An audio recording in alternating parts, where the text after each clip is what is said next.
Okay. I want to talk to you. I'm going to start with Chicago, but I think this goes through a through line for everything we're going to talk about on today's podcast and broadcast. Portland is lawless now. It is lawless. That's a fact. When you now have the governor coming out and saying, I don't believe ICE. I don't believe that there was, some woman that was trying to kill them.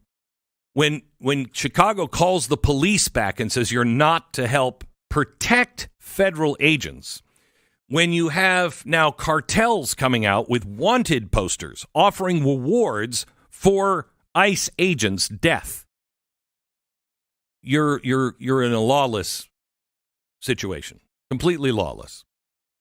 There are those who wish to destroy Western civilization. We're not talking about the people who wanted to vote for Joe Biden because they thought his policies were better than Donald Trump's. We're not talking about that. We are talking about people who actually wish to destroy our nation and our civilization. One of those groups is called Antifa. They're well-financed by the left. Now, that seems nuts, but no more nuts than the Occupy Wall Street leadership being in bed with Wall Street and the World Economic Forum. That's a fact. That's why that stopped. You have to understand the world that we live in right now. This is not just about America, and it's certainly not about Democrats and Republicans. This is about good and evil, right and wrong.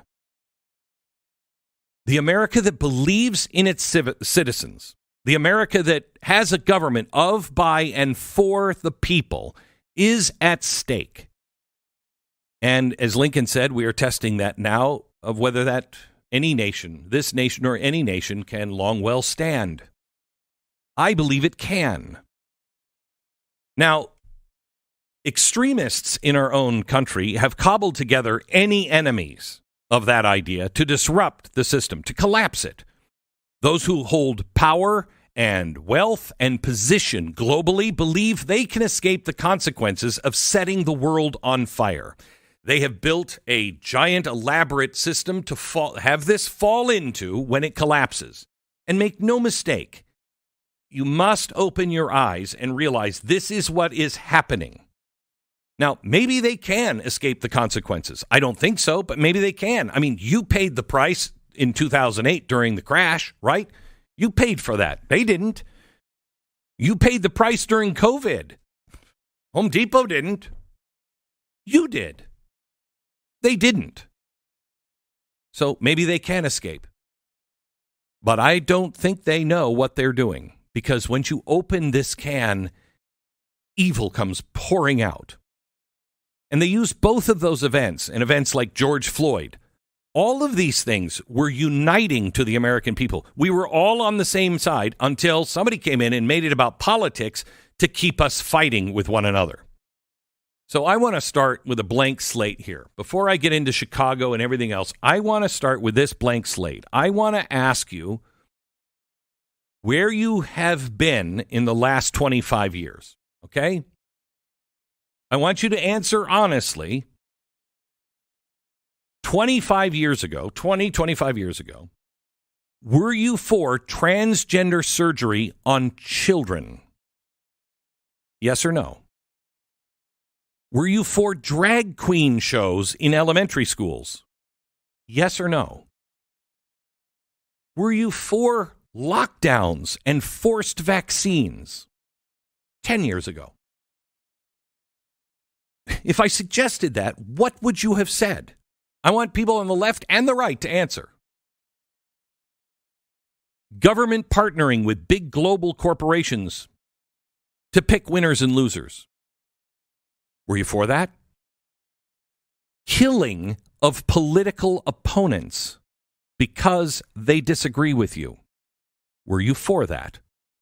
Were you for police brutality, such as the death of George Floyd? Were you for that? Governments being in bed with big tech to silence opposition. Violence on the streets just for political opinion.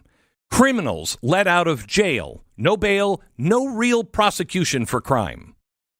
wide open borders and letting 10 million unvetted into our country.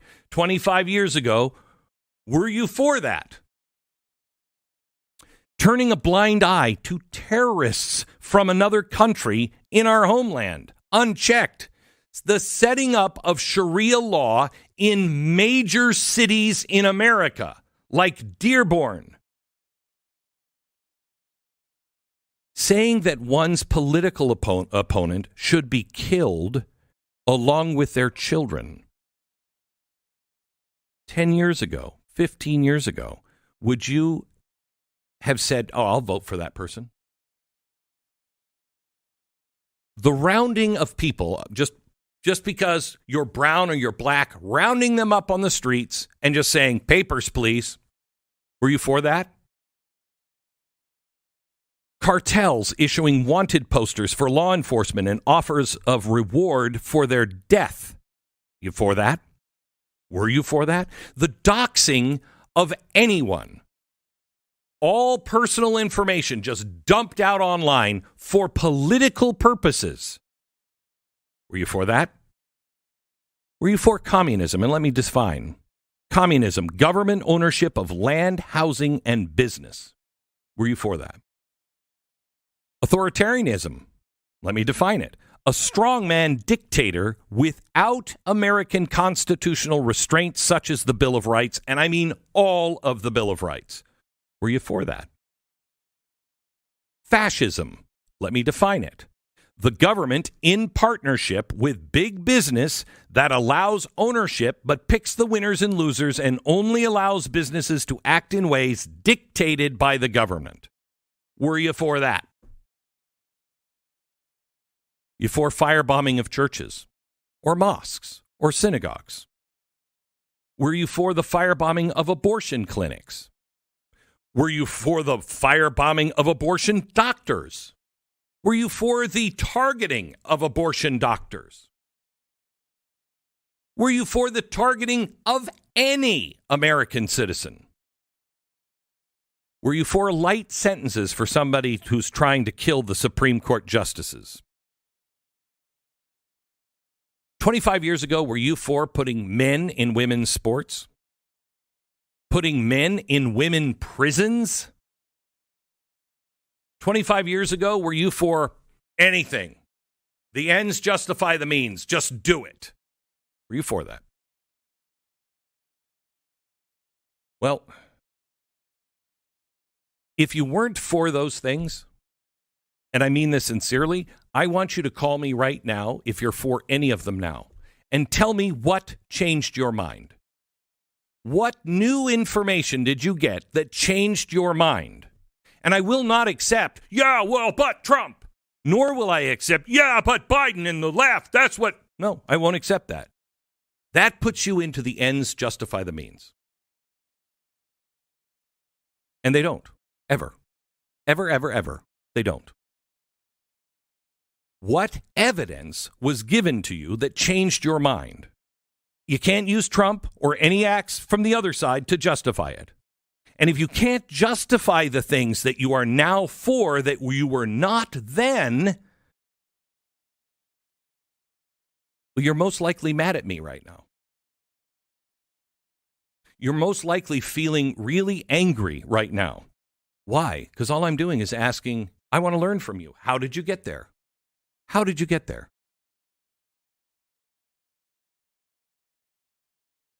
Why? Where's the anger coming from? If you won't even have this conversation, why?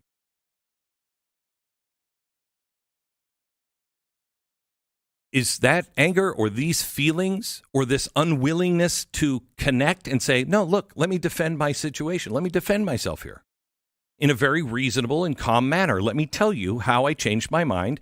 And I used to think that, drag shows were wrong in elementary schools, but I do believe they're good now for our children. Tell me how you got there. Because I think it's through careful conditioning. Now that we're in this neutral-ish place, hopefully, let's talk about with reason, the use of soldiers in our cities. Because I've never been for that. And I'm still not for soldiers executing the law in our cities. But constitutionally, there are a couple of things. But I think that's a reasonable thing to say. Let's discuss those things. Are we there? When we continue in 60 seconds, first let me tell you about Jace Medical. It's late. The pharmacy is closed. Someone in your house just needs medicine right now. Fever is spiking, infection turning up the heat.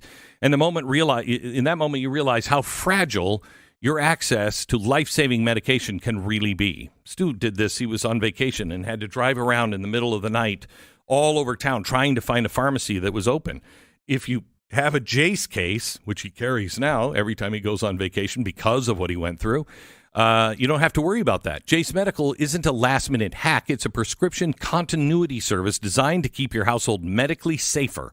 Licensed clinicians address your needs, approve appropriate medication, and arrange maintain home supply or emergency kits so you're not scrambling when the clock is hostile.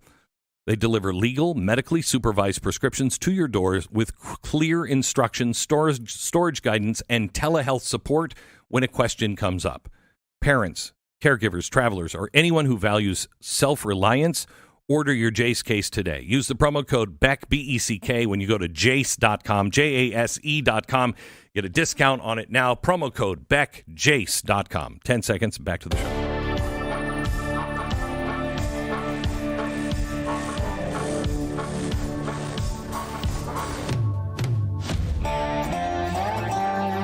Okay, we are now talking about using soldiers on the streets of our nation. That is extraordinary. It's very risky to civil liberties. This is why the Posse Comitatus Act exists.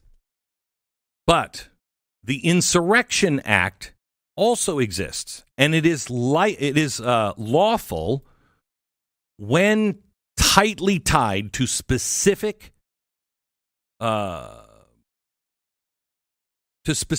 conditions in enforcing federal law and when limited in scope, time, and mission with a public proclamation and transparency. Those are the things that are required. If the threshold is murky and it drifts into general policing, well, then you're right. Then you have a real problem. Then you have the possibility of real authoritarianism. So we have to do everything very, very carefully here. We can't just be broad, general, and give our side the ability just to do whatever they want. Now, so far, I haven't seen that kind of action. So far, what they're talking about is constitutional. But let's make sure it remains that way. If the deployment's aim is to bypass local opposition rather than to solve a concrete obstruction, then you're in trouble. American cops enforce the law. Soldiers fight wars. We only blur the line when enforcing federal law becomes impossible by normal means or when organized violence blocks the courts. Got it? If it's impossible for federal law to be enforced by normal means, then the Insurrection Act has to be declared, and then you can send in the federal troops. And that makes it constitutional. Congress wrote the Insurrection Act for the rare crisis. If the president can show mobs, cartels, or coordinated violence are making law unenforceable, he can federalize National Guard troops after publicly ordering offenders to disperse. That way, he can restore the courts and protect federal property. That's the law. So anybody saying authoritarianism, no. Anybody saying this is a step closer to authoritarianism, you're absolutely right. You're absolutely right. That's why we must be very, very careful.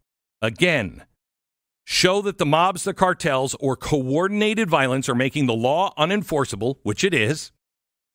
Then you can federalize the government troops after publicly ordering the offenders to disperse, so you can protect federal property and individual rights and enforce the law. There must be limits and there must be transparency. The troops, what they can do has to be narrow, temporary, and supervised. Troops and the president is not above the Constitution. If they overstep, judges are to stop them. But judges must also ground themselves in the Constitution. We have to recognize what is happening in our country without saying the ends justify the means. I don't care what the documents say. We got to get them. We got to stop this. No, that makes you a part of the problem. If cartels are doxing agents and putting bounties on them, that's terrorism. DHS should show Congress as much detail as possible so we're not asked to act on faith. I want to see that, and they should present it to Congress now. Now, here's the real threat to the Republic. Us. Us. Honestly, it's us. It's every single person, I don't care who you vote for. If you are not standing with the truth and with the Constitution, then we're in trouble because anything can be justified. And it will be. Look at the Patriot Act. We were all afraid. And so they justified the Patriot Act. And look where it took us. There are two dangers that we're facing. Intimidation of federal officers and attempt to shut down enforcement. That's called lawlessness. 2, normalizing soldiers as street police. That goes against who we are. The Republic fails if we accept either of those. So those of you on the left who say we're not going to help the feds, you cannot intimidate federal officers or shut down federal enforcement. That's lawlessness. People who say, you know what, just send in the troops then. That's normalizing soldiers as street police. That's against it's illiberal. It is against the Bill of Rights and everything we stand for. The Republic falls if we accept either of those two options. Only the Constitution will give us the way out. Protect the rule of law and protect civil liberty. It's asking us to be very reasonable and understand our... This is Glenn Beck. Understand our duty as citizens. Okay, let me tell you about Z Factor. Do you ever get to the point where sleeplessness, where you're practically propping up your eyelids with toothpicks just to make it through the day? That half-alive, coffee-fueled haze where nothing feels sharp and everything feels really difficult? I have good news for you. Z Factor is a doctor-formulated sleep support from the makers of Relief Factor. And it's designed to help you slide into natural restorative sleep without the groggy aftermath. It's not about forcing sleep. It's about helping your body get back to the rhythm that it was built to run on, to fall asleep, to stay asleep, to be able to think. When people use Z Factor, they've had enough counting of sheep and midnight wakes. They want to be clearer in the morning, and they want to have a better day. And it works with simple, repeatable routines. You take it every night. And before you know it, your body is starting to work the way it was supposed to work. Z Factor buyers, if you're a first-time Z Factor buyer, you're going to get 46% off. It's $19.95 for a 30-day supply. Visit relieffactor.com or call 800-4-RELIEF. That's 800-4-RELIEF. It's relieffactor.com. Head over to glennbeck.com and subscribe to the free email newsletter. It's every story we talk about every day at glennbeck.com.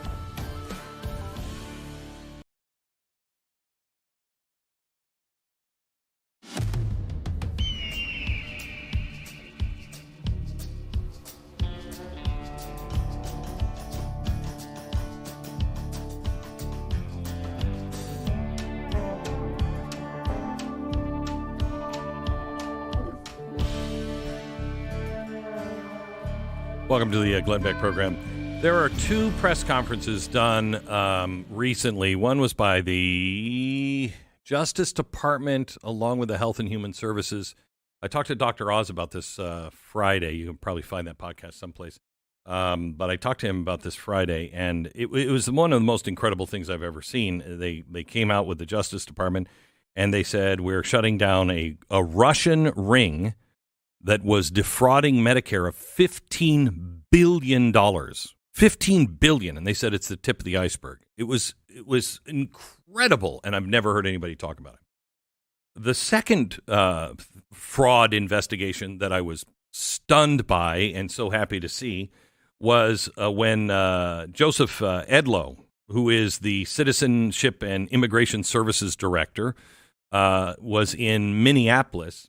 And he started talking about how immigration fraud, fake marriages and everything else, how it is rampant in the system. And he started in Minneapolis, found all kinds of stuff, and said, we're going city after city after city on this. Who could be against stopping fraud? Well, I don't know, but certainly not me. Joseph Edlow is with us now, who has been directing this on immigration fraud. Thank you, Joe, for everything that you guys are doing. Thank you, thank you. Well, thank you, and thank you for having me. Really appreciate the opportunity to be here. So can you tell me what you found in Minneapolis, and why did you start in Minneapolis? Well, we started in Minneapolis for a lot of reasons, mainly because we were looking at various fraud patterns that we've seen. We know that there is rampant fraud, as you said, within the system. And looking at our data, one of the cities that had the largest examples of it was Minneapolis. Plus, we have great cooperation there with our partners at FBI, with ICE, and with the U.S. Attorney's Office. So we want to make a big splash. And we thought, what better place to make a big splash than a place where we can maybe prosecute some cases after we find the fraud? So that's why we started there. What we found, I can't even begin to tell you how many examples of fraud in various areas of immigration we found. I mean, I expected marriage fraud. I expected some fraud in those trying to naturalize and become citizens. I did not expect the amount of fraud we found within the optional practical training program, where students who have graduated are able to stay in country for a couple more years to work. We found fake businesses. We found fraud within the H-1B program, where someone came in saying they were in some high-skilled career. Turns out they're acting as a caregiver. Not saying that's not important, but that's not the basis for an H-1B fraud. We found marriage fraud where someone was saying that their spouse was dead. They apparently had paid money for a death certificate in Kenya. The mother is actually alive, and as I said in the press conference, living in Minneapolis, has 5 children, and the alien also has another wife in Sweden with another 3 children. So we're finding all sorts of things. Bottom line is, this has to stop. As I said in the conference, we are declaring an all-out war on marriage fraud, on immigration fraud, and I'm going to restore integrity to the system. How common is it in the Somali community to, quote, marry a relative? We've got examples of it through in many different nationality groups of ethnic nationalities. But, we have seen in Minneapolis many examples of marriage fraud within that Somali community. There are a lot of active investigations pending on that matter. Don't want to get into specifics on any one of them, but we are looking into it, and we're going to end it. Is there anyone in a high-level congressional that is being looked into? Nobody's off the table. I can't say that there's any one person that we are specifically looking at, but there are fraud investigations that will continue, and depending on what comes up, those findings will become public as we develop what the next steps are going to be. So are you guys finding the same kind of pushback that ICE is at all? Yeah, sure. We did a number of site visits. The outward-facing part of this investigation this operation was done with door knocks, and we would go out. We obviously officer safety would be paramount, but we're not at this point. USCIS does not have armed officers. We're going out to ask questions. Many people were not willing to answer. Many people thought that we were not legitimate law enforcement, so they called the police on us. Minneapolis police isn't exactly helpful, but they did come in these cases and confirm that we are who we said we were.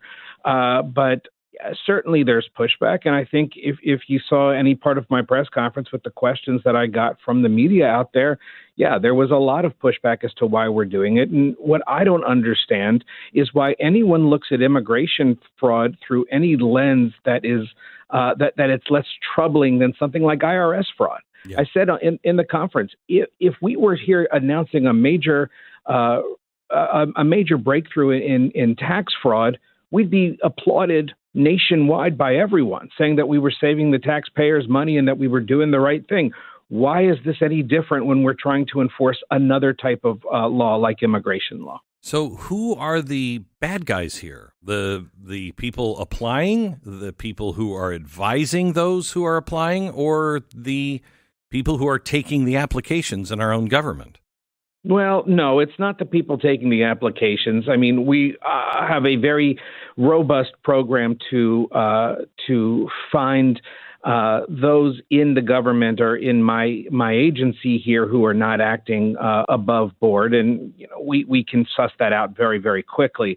The issue here it's a combination of those that are preparing the applications, the lawyers that are advising, and in many cases, the aliens who are entering into these fraudulent marriages. I mean, it really gets down to, are we talking on a case-by-case basis about a case where the attorney filed something and the alien had no idea that it was filed? Or are we talking about a case where the alien was 100% involved in the fraud? We're finding both. So what is the remedy for that? It's different depending on the type of fraud that we're looking at.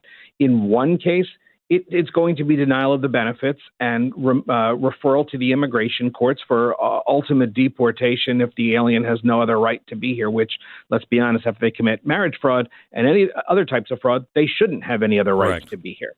But in the cases where we are seeing large-scale fraud patterns, I want to make sure that those attorneys are facing the consequences, that those non-attorney preparers are facing the consequences, and that requires coordination with the U.S. attorney's offices, with ICE, with FBI to see if there's larger investigations out there, and that's what we're going to keep doing. Do you believe that there is any kind of large-scale coordination?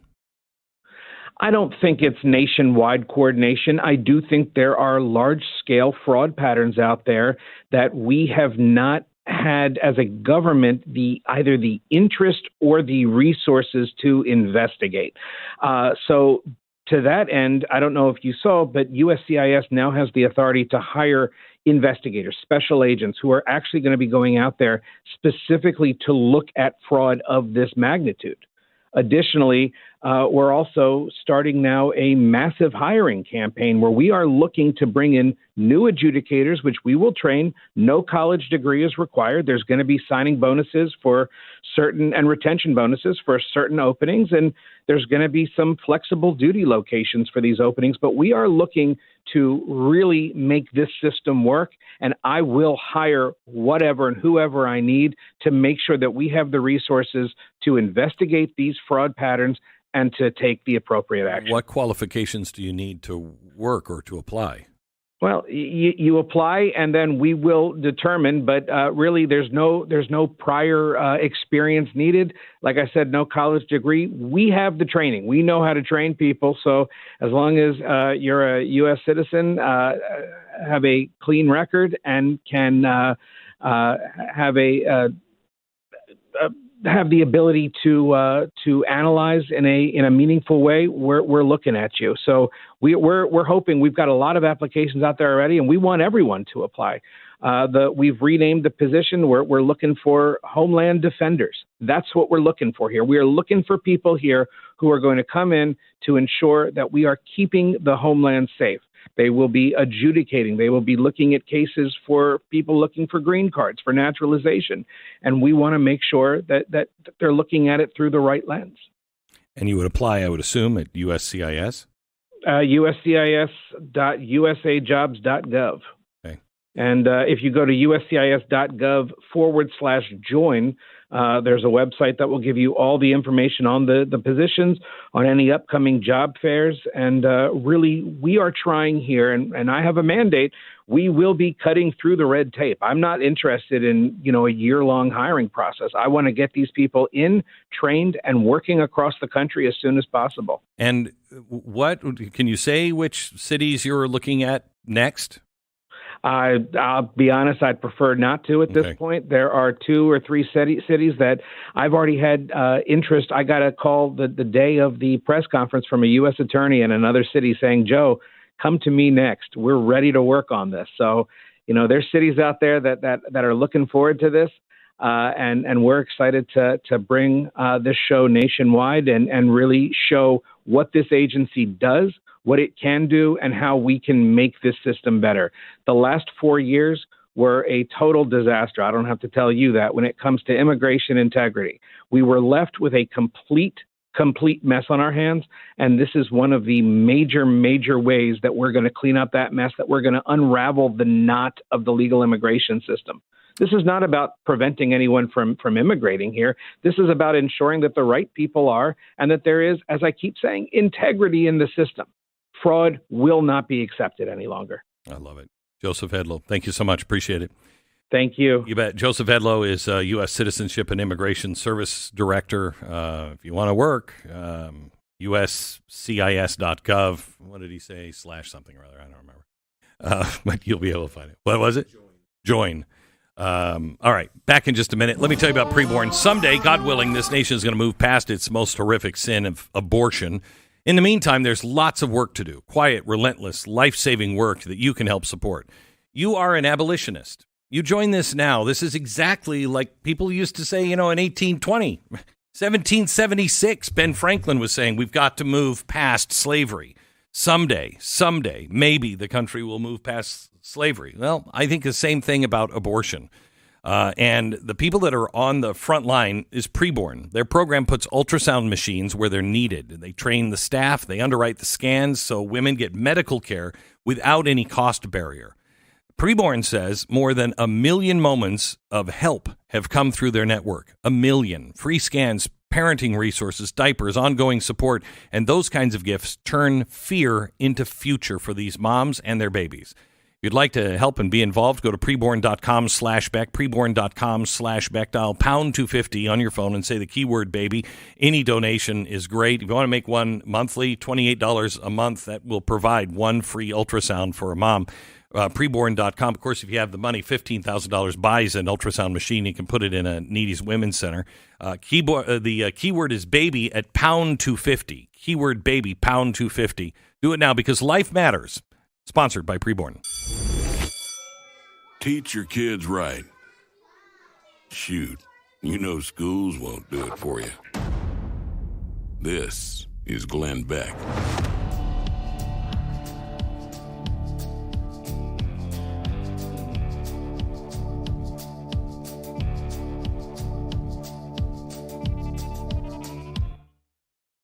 So you're undoubtedly aware that AI is about to rise up and take over the world any moment. That's probably going to suck in some ways, but at least it's not quite happening yet.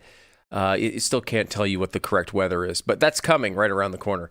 What is happening with AI is that they are using it to steal home titles. So it works. It's really effective. It's just working on stealing stuff from you. Criminals are no longer handwriting these forgeries. They're using automated tools to scrape public records, to fabricate fake IDs and signatures, and to file bogus transfers at scale, which means, any stranger can show up in the county system with documents that look official and claim your home. Consequences are brutal. Liens and surprise foreclosure notices and loans taken out against your equity and months of legal chaos where you try to prove that Your home is your home.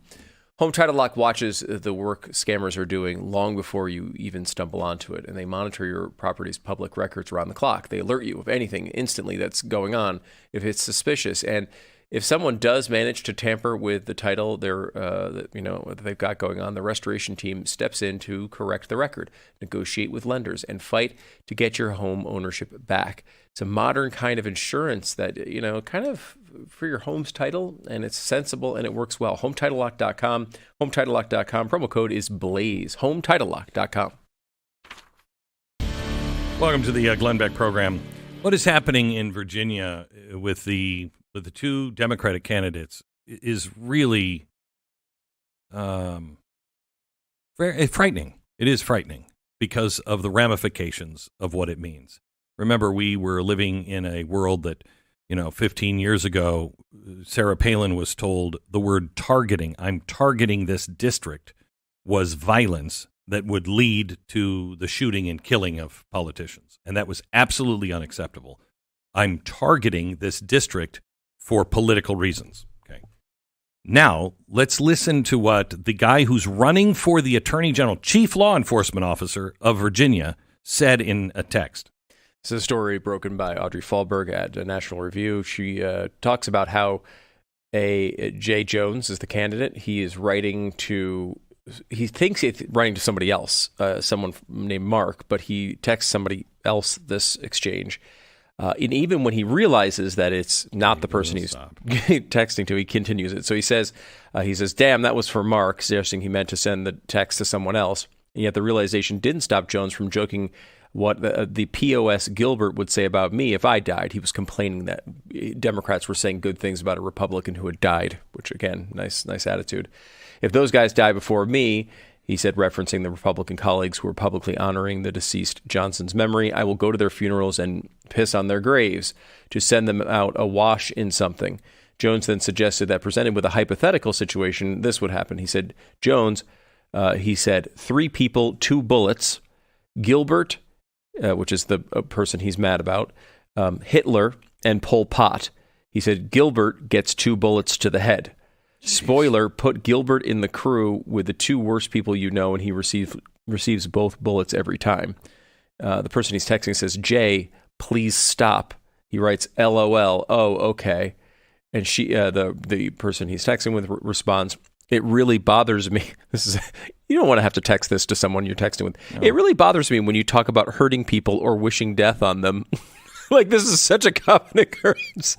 It isn't okay no matter who they are, he says. He later on goes on to talk, I think we have the text on the screen here, I think, about hoping that Jennifer Gilbert's children will die. Craziness. And again, reminded by the person texting with them, yes, I've told you this before. He says, only when people feel pain personally do they move on policy, which I guess makes it okay to wish for their death. Virginia, do you want a guy who literally, that last statement shows he believes in terrorism? You'll move politically if I show you enough pain, like killing your children. Is that who you want as your chief law enforcement officer? Is Glenn Beck.